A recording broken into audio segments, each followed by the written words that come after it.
Assalamualaikum warahmatullahi wabarakatuh. Nah, kali ini kita ada di podcast Pegasus, yaitu podcast enggak serius. Tapi walaupun enggak serius, kita tetap informatif dan yang pastinya menarik. Oke, kali ini saya kedatangan dua orang penting. Kalau yang penting pertama sudah pasti penting banget nih, karena beliau adalah Kepala Dinas Pemberdayaan Perempuan, Perlindungan Anak, Pengendalian Penduduk dan Keluarga Berencana Kabupaten Brebes, yaitu Bapak Dr. Andes Ahmad Makmun MSI. Nah, ini dia beliau. Kemudian yang kedua ini ada Bapak, saya jelasin lebih lengkapnya ya, karena memang beliau ini orang yang aktif banget nih di dunia sosial, iya, kemudian juga berkecimpung di kegiatan-kegiatan seperti pemberdayaan juga. Dan ini saya akan jelaskan ya. Yang kedua ini ada Bapak Kustoro Wihanjayanto, SIP. Betul atau harus dikoreksi nih Pak? Betul. Betul, oke.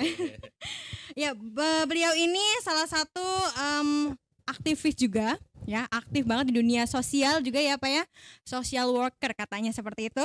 Kemudian beliau juga pernah mendapatkan penghargaan ya Pak ya, yaitu penghargaan apa ini, Taman Baca. Betul Pak. Wah, luar biasa sekali ya, kita menghadirkan narasumber yang memang benar-benar punya kemampuan hebat banget. Jadi podcast kita ini pastinya informatif.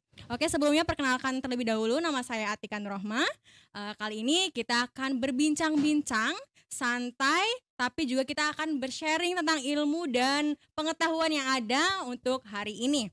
Oke, langsung saja saya kasih kesempatan terlebih dahulu untuk Kepala Dinas dulu nih Pak. Ayo kita buka terlebih dahulu. Kira-kira kita bakal ngobrol apa nih Pak? Ya, Assalamualaikum warahmatullahi wabarakatuh. Iya, ini hari ini luar biasa sekali kedatangan tamu ya, yang luar biasa juga, Bapak Kustoro ya. Bapak Kustoro ini terkenal dengan Kustoro WHY. Kustoro WHY. Ya. Ini beliau ini adalah pegiat literasi, termasuk tokoh aktivis pendidikan dan banyak hal lagi. Nah, hari ini beliau datang ke DP3KB. Ini banyak hal yang memang beliau sudah membantu program ya, program KB ya, program termasuk KRR dan juga banyak hal. Nah, ini ke depan ini DP3KB ini di samping tetap terkait dengan program pengendalian penduduk dan juga KB, tidak kalah penting juga terkait dengan pemberdayaan perempuan dan perlindungan anak.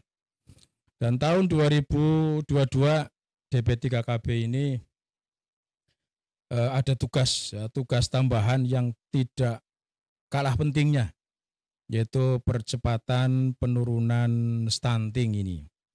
Nah, ini hari ini kami mohon masukan saran dari Bapak Kustoro WHY, ya, apa saja nih yang untuk bisa memaksimalkan kinerja DP3KB. Begitu Mbak Atika. Oke, nah baik, karena tadi sudah sempat kita dengar langsung ya dari Bapak Kepala Dinas mengenai tentang pemberdayaan dan juga apa tadi tentang stunting ya, yang memang ini menjadi isu nasional ya, yang udah banyak diperbincangkan, yang benar-benar lagi digencarkan untuk diturunkan angka stunting ini. Kemudian saya agak tertarik nih dengan beliau. Di sini ada background itu fasilitator desa atau FD pada program pemberdayaan kecamatan atau PPK ya Pak ya. Boleh diceritakan sedikit Pak, itu apa Pak? Jadi saat itu, oh ya sebelumnya terlalu semangat. Ada Pak Kadin, ada apa namanya, moderator yang cantik ya Pak. Jadi saya agak ini nervous ini. Assalamualaikum warahmatullahi wabarakatuh. Jadi saya mengucapkan terima kasih atas kesempatan yang diberikan oleh DP3KB sehingga bisa kita nanti sharing, mungkin nanti apa-apa yang menjadi perhatian kita, kemudian apa-apa yang nanti kemudian bisa dilakukan, mungkin hal-hal sederhana tapi mungkin bisa memberikan kontribusi kan gitu nggih Pak Kadin ya Mbak. Ya, sebelumnya mohon maaf Pak, biar lebih asik aja mic-nya agak dideketin lagi deh. Oh, I see. Iya, Oke. Ya, jadi seperti itu, nanti mungkin kita akan ngobrol tentang kependudukan dan sebagainya, karena itu akan menjadi masalah besar di Brebes yang sudah sangat kelihatan karena era industri sudah masuk di Brebes dari dari agricultural kemudian sekarang masuk di era industri, itu otomatis perlu penanganan yang serius dari kita dan itu berjenjang. Gitu Mbak. Oke. Nah, udah nih soal PPK-nya. Jadi saya lanjut PPK-nya ke ya. Tadi sorry PPK-nya belum ya. Iya, Jadi PPK-nya Pak PPK dulu. itu dulu program pemberdayaan yang dimiliki oleh pemerintah Indonesia. Yang pertama ya, jadi PPK itu program yang turun langsung, grant dari World Bank itu turun langsung ke desa. Jadi kita saat itu masih di Siwuluh, kemudian saya kebetulan waktu itu menjadi anggota perwakilan desa. Kemudian ada grant, kemudian dilombakan kompetisi, alhamdulillah kita mendapatkan dan waktu itu targetnya untuk fisik, juga pemberdayaan untuk ekonomi, dan untuk ekonomi itu targetnya adalah ke ibu-ibu. Jadi yang fisiknya kemudian ibu-ibu kita menjadi fasilitator desa pada program kecamatan itu. Saat itu tahun 2003-an kalau nggak salah. Memang ada sedikit berkecimpungan nih, ibu-ibu, balik lagi stunting juga ini sasarannya ibu-ibu juga nih, ibu hamil ya, ibu pasca persalinan. Jadi gimana nih menurut Bapak sendiri tentang stunting yang udah menjadi isu nasional kali ini Pak? Ya, jadi kalau cerita isu stunting makanya memang pas kalau kegiatan ini ada di DP3KB ya, kalau dalam ini berarti ada di BKKBN karena fokusnya adalah di keluarga. Jadi stunting itu kan berarti dimulai dari keluarga, kemudian lagi nanti variabel lain baru nanti di masyarakat, tingkat lingkungan, RT, RW dan sebagainya, secara lebih luasnya jadi negara. Jadi kalau turunnya di situ ya memang dia lebih fokus di keluarga. Nah, kalau untuk stunting yang sekarang itu, kalau edukasi informasi tentang hal stunting mereka memahami apa-apa yang harus dilakukan, itu adalah menurut saya hal yang strategis ya. Jadi mengedukasi, kemudian sekarang berarti jangka pendek formulanya seperti apa, intervensinya, kemudian long termnya adalah menurut saya sebagai praktisi pendidikan itu, maka mengedukasi terhadap siswa-siswi yang terlebih dahulu guru juga dilibatkan, apa itu bagaimana ketika mereka makan, gizi apa yang nanti dibutuhkan secara minimal dia dilengkapi, itu saya pikir akan lebih bisa memotong untuk jangka pendeknya, kemudian mempersiapkan supaya tidak berulang for long termnya. Gitu sih Mbak. Jadi, sebelum membahas lebih lanjut, lebih banyak tentang stunting, saya agak ingin bertanya dulu nih Pak, ke Bapak Kepala Dinas. Pak, sebagai Kepala Dinas pasti ada ada greget nggak Pak ke stunting? Ini angkanya harus diturunkan. Apa yang menjadi tantangan Pak kira-kira Pak menurut Bapak? Ya, ini tantangan kita bersama ya, tantangan pemerintah Kabupaten Brebes yang memang tahun 2022 ini Dinas KB ya, Dinas KB. Kalau pusatnya BKKBN. Di Brebes ini DP3KB sebagai leading sektor. Nah, leading sektor di sini bukan berarti tanggung jawab semuanya ada di DP3KB. Tetap konvergensi, berkolaborasi dengan semua pihak, semua unsur. Karena tantangan yang kita hadapi itu bukan hal kecil. Ya, angkanya masih tinggi.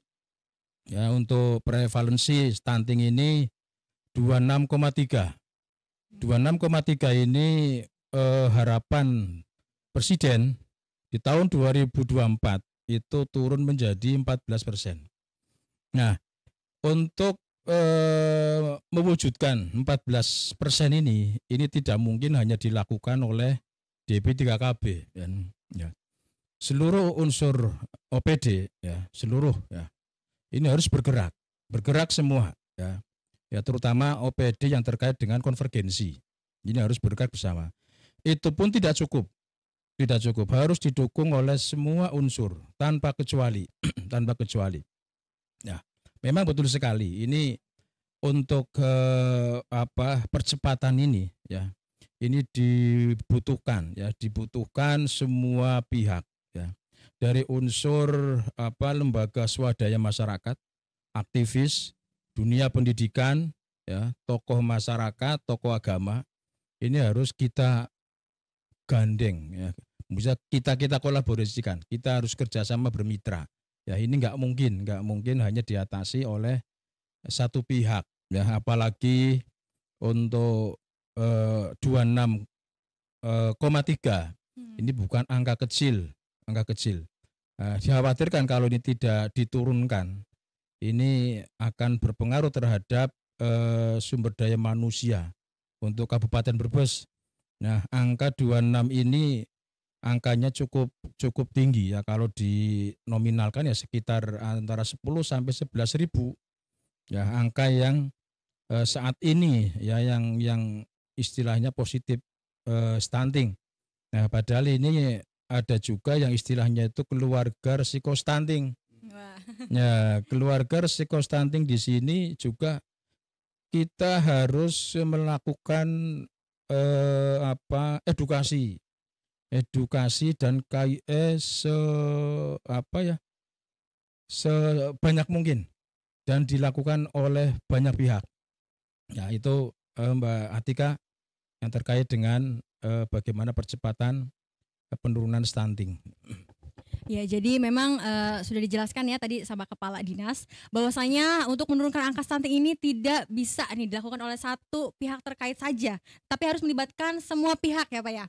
Dari mulai masyarakatnya, kemudian dari beberapa OPD juga dan semualah ya Pak, semua kalangan ya, nggak tua nggak muda gitu ya Pak, harus semuanya. Karena memang ini PR terbesar kita untuk menurunkan angka stunting ini. Nah, versinya Bapak nih, Bapak yang satu lagi, gimana nih Pak? Kira-kira kiat apa aja yang bisa nih untuk membantu si teman-teman di balai misalkan ya Pak, atau mungkin teman-teman di kantor DP3KB, gimana nih Pak caranya kira-kira untuk membantu menurunkan angka stunting? Jangka pendek berarti langsung turun, data yang sudah ada, yang sudah teridentifikasi dieksekusi dengan program-program yang langsung fokus. Itu for short term-nya. Karena itu kan datanya sudah ada, misalkan ada sekian ribu lah, itu kan berarti udah jelas tuh, tinggal formulasikan kira-kira apa sih itu bisa menyelesaikan itu untuk short term-nya. For long term-nya berarti merubah mindset. Lewat apa? Berarti lewat pendidikan, lewat edukasi. Yeah. Maka tadi disampaikan beliau butuh kolaborasi, is not only DP3KB saja, tetapi dari semuanya. Nanti SKPD lain juga mempunyai program penanganan stunting dengan kegiatan-kegiatan yang nanti mendukung untuk mengurangi angka stunting itu. Sehingga satu isu besar ini itu akan bisa diselesaikan secara gotong royong. Nah, mengapa ini menjadi isu nasional? Karena apa? Kita akan menghadapi era di mana perubahan itu cepat sekali. Nah, kalau gizinya kurang, maka otomatis nanti ketahanan dan kemudian sumber dayanya dia akan berkurang kompetisinya. Sementara jumlah penduduk akan semakin banyak, kemudian lagi peluang kerja juga akan berebut, ada hal-hal baru di dunia itu ada banyak hal baru. Nah, kalau kita tidak menyiapkan generasi dari sekarang, maka kita mengapresiasi pemerintah itu yang sudah memikirkan jangka panjang sehingga ini menjadikan isu nasional. Jadi SDM itu menjadi isu nasional. Maka membangun negara ini is not only bagi fisik saja, tetapi secara fokus menganggarkan secara serius untuk peningkatan sumber daya manusia. Saya pikir itu menjadi hal yang strategis. Begitu. Jadi ada dua cara. Short term-nya adalah data yang sudah terhimpun, itu kemudian dicarikan formula yang tepat untuk intervensinya. For long term-nya adalah perubahan mindset lewat edukasi. Gitu, Mbak Atika. Jadi memang untuk jangka panjang dan jangka pendek ya, juga harus dipikirkan ya Pak. Ya. Salah satunya juga tadi tentang edukasi juga harus diterapkan betul, juga ya Pak ya. Oke, menarik sekali ya bahwasanya memang stunting ini menjadi isu nasional yang benar-benar bikin semua pihak ini greget banget nih. Karena bagaimanapun stunting ini bukan kasus yang kecil ya teman-teman semuanya yang ada di rumah. Bahwasanya stunting ini memang punya dampak yang besar bagi salah satunya di 1000 hari pertama kehidupan. Kalau kita tidak memberikan gizi yang seimbang pada 1000 hari pertama kehidupan, itu bisa saja menyebabkan stunting. Tetapi ternyata tidak berhenti di situ. Ada beberapa cara-cara lain untuk menindaklanjuti kasus stunting ini dengan cara mencegahnya terlebih dahulu lewat edukasi, iya ya Pak ya. Kemudian sosialisasi, iya. Kemudian ada juga keterkaitan dengan mitra-mitra tertentu. Salah satunya mungkin dari medis ya Pak ya. Betul. Kalau menurut Bapak Kepala Dinas, kira-kira kita itu paling eratnya sama siapa nih Pak? Paling eratnya keterkaitannya nih. Ya, sebenarnya tidak dibatasi. Ya, semuanya memiliki peran, memiliki kelebihan masing-masing. Ya, yang di samping saya ini Bapak Kustoro Yahya itu luar biasa. ya untuk membantu ya kan semangatnya sudah teruji itu ya baik di literasi maupun pejuang.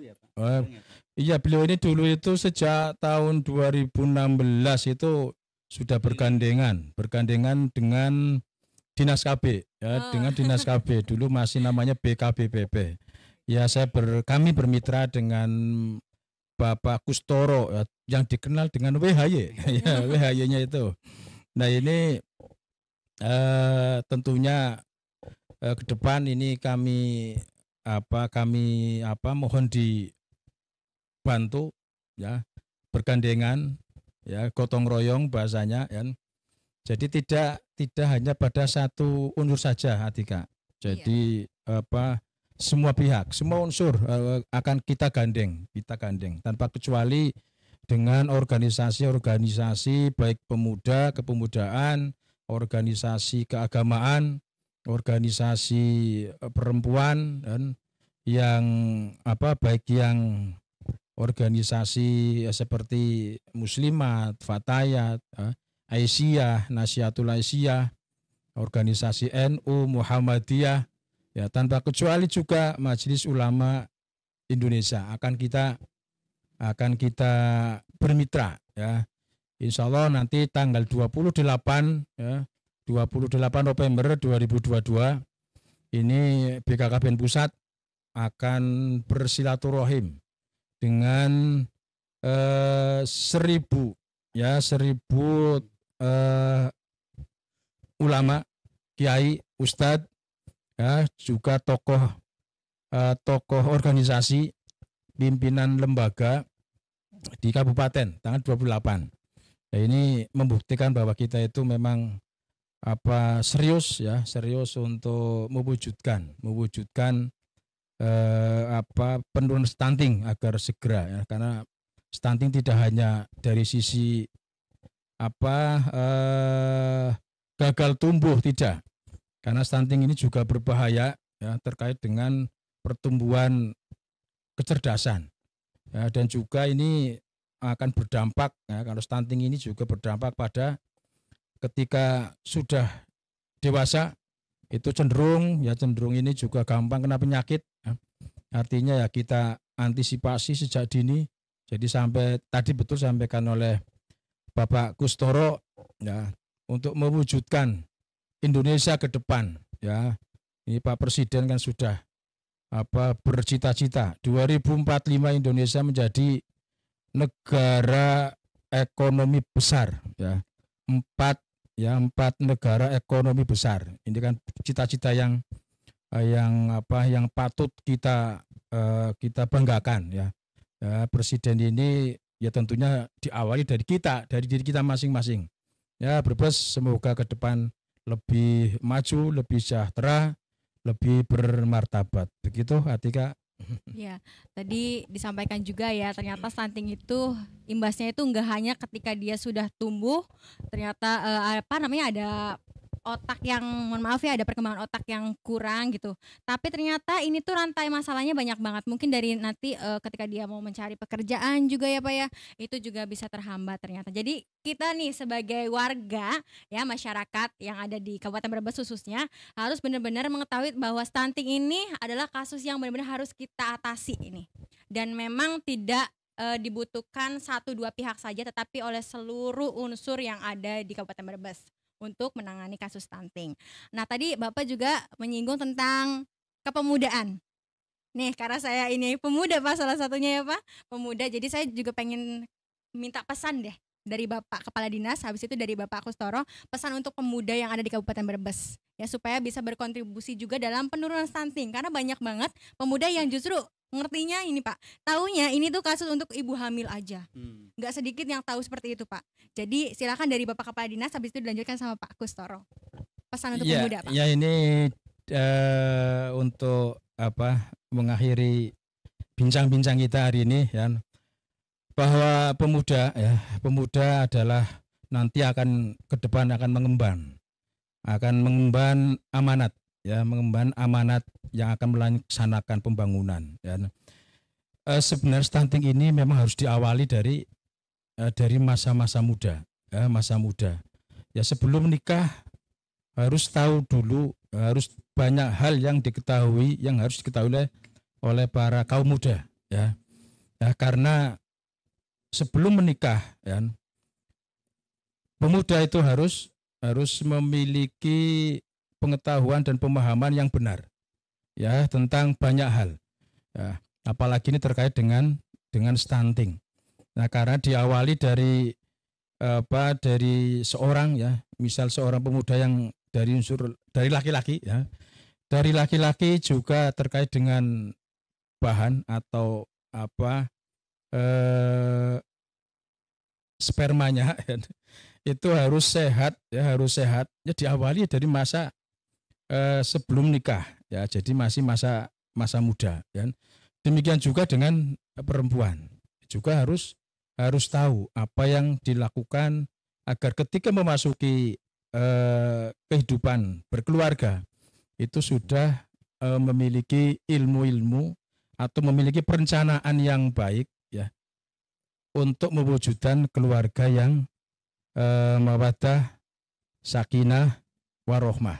Nah, jadi pemuda itu memiliki peran yang besar, ya, tidak hanya di samping menerima pengetahuan, diharapkan juga seorang pemuda yang sudah memiliki pemahaman dan pengetahuan yang baik tentang perencanaan keluarga ikut bersama-sama, ya, menularkan, ya, atau mengajak kepada sesama sahabat, sama teman, sama saudara yang masih sama-sama muda, ayo bareng-bareng untuk mewujudkan pemuda yang sehat, yang berkualitas. Nah, saya kira seperti itu, Atika. Oke. Ya, jadi sekali lagi saya mengajak kepada pemuda, ya, khususnya kaum muda di Kabupaten Brebes, mari kita untuk bergandeng tangan, bergotong royong agar angka stunting di Kabupaten Brebes segera bisa diturunkan. Matur nuwun. Oke, lanjut nih ke Bapak Kustoro. Kira-kira pesan untuk pemuda Kabupaten Brebes tentang stunting itu seperti apa? Pemuda tidak akan pernah absen dari perkembangan zaman dimanapun. Karena kalau kita belajar sejarah, maka kemerdekaan Indonesia tidak lepas juga dari pemuda, kan. Peristiwa Rengas Dengklok itu adalah kompornya adalah pemuda. Saat itu kaum tua Pak Karno menyampaikan nanti kaum muda tidak sabar, sekarang adalah vacuum of power, maka beliau diculik sampai ke kegangsaan di Jakarta, pegangsaan di Jakarta, kemudian diminta untuk memproklamasikan. Kemudian Bung Tomo juga sama. Jadi pemuda itu adalah menjadi bor bagian depan dalam sebuah pergerakan. Sama dengan halnya sekarang stunting, maka pemuda harus mengambil peran secara dinamis, secara aktif dengan model kepemudaannya, dengan gaya kepemudaannya. Mungkin satu saat mungkin berbeda dengan gaya misalkan orang-orang yang sudah lebih senior, tetapi gaya pemuda memang seperti itu. Tetapi harus memberikan kontribusi yang baik untuk bangsa ini, karena sejarahnya adalah pemuda itu menjadi motor terdepan, ya. Jadi 1908, 1928 itu pemuda semua. Nah, ini negara sedang membutuhkan langkah konkret pemuda, maka saat yang baik untuk memberikan kontribusi terhadap bangsa dan negara untuk mempersiapkan memasuki era kompetisi di era digital itu sekarang pemuda. Maka tadi senyampang dengan disampaikan Pak Kepala Dinas, kami juga sebagai penggiat di pendidikan, di literasi itu, sebelum pernikahan tidak ada salahnya mereka belajar mencari bahan-bahan ilmu tadi, pengetahuan untuk support dengan membaca buku, membaca artikel yang penting, sehingga ketika dia nanti memasuki masa pernikahan, ilmu tadi sudah terpenuhi, sehingga nanti dalam proses pendidikan kemudian lagi memberikan nutrisi kepada anaknya tidak salah, dan tidak akan terjadi stunting pada keluarga yang sekarang muda next time untuk menjadi sebagai orang tua, begitu. Jadi momen sekarang adalah momen pemuda bergerak. Mungkin membantu pemerintah dengan membuat konten-konten kreatif yang pendek di media sosial sehingga nanti akan mempengaruhi pengetahuan masyarakat secara baik tentang stunting itu sendiri. Itu Mbak Atika. Oke, dengan cara memanfaatkan media sosial juga bisa ya Pak ya. Gaya mudanya kan. Versi gaya mudanya gaya gitu mudanya, ya Pak. Oke. gitu. Nah, tadi pesan dari Bapak Kepala Dinas dan Bapak Kusoro semoga bisa didengar oleh para pemuda di Kabupaten Brebes ya untuk menurunkan kasus stunting yang ada di Kabupaten Brebes khususnya. Dan saya jadi teringat juga nih tentang pesan di genre ya, dari genre itu adalah program BKKBN ya yang mengacu pada 3 hal supaya si remaja ini bisa menikah sesuai siklus reproduksi yang sehat, Pak. Karena balik lagi dengan dia menikah dengan siklus reproduksi yang sehat, maka akan menjadikan pola asuh juga baik.